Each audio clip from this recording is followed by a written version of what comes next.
AP రాజకీయాల్లో hot topic గా మారింది ఏబీఎన్ ఆంధ్రప్రదేశ్ యాంకర్ వెంకటకృష్ణ వ్యాఖ్యలు.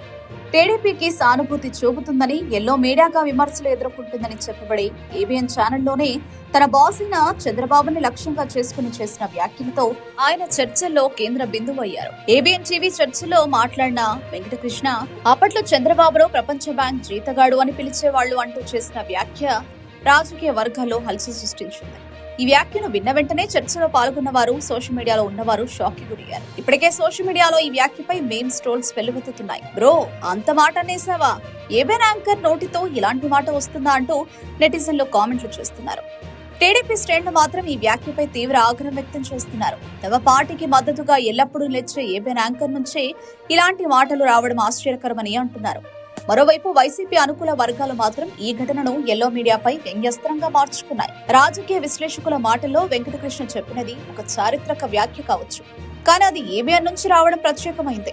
ఇది మీడియాలోని అంతర్గత ఒత్తిడులకు, రాజకీయ వాతావరణ మార్పులకు ప్రతిఫలమై ఉండొచ్చు అని అభిప్రాయం వ్యక్తం చేస్తున్నారు. మొత్తానికి వెంకటకృష్ణ ఒక్క మాటతోనే ఏపీలో మీడియా, రాజకీయ వర్గాల్లో కొత్త చర్చకు తెరతీశారు. ప్రపంచ బ్యాంక్ జీతగాడు అనే పదం మరోసారి ట్రెండ్ అవుతుండగా ఆయన వ్యాఖ్యలపై ఏబీఎన్ లేదా టీడీపీ అధికారిక స్పందన ఇంకా వెలువడలేదు.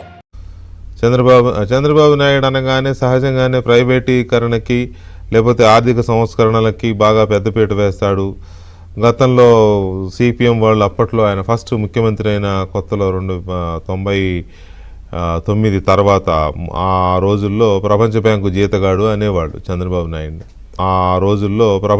జీతగాడు అనేవాళ్ళు చంద్రబాబు నాయుడిని. ఎందుకంటే అప్పుడు ప్రపంచ బ్యాంకు చెప్పిన కండిషన్స్ అన్నిటికీ యాక్సెప్ట్ చేసి కొన్ని సంస్కరణలు అమలు చేశాడు. కాబట్టి ఆయనకు అప్పట్లో కమ్యూనిస్ట్ పార్టీలు పెట్టిన పేరు ప్రపంచ బ్యాంకు జీతగాడు.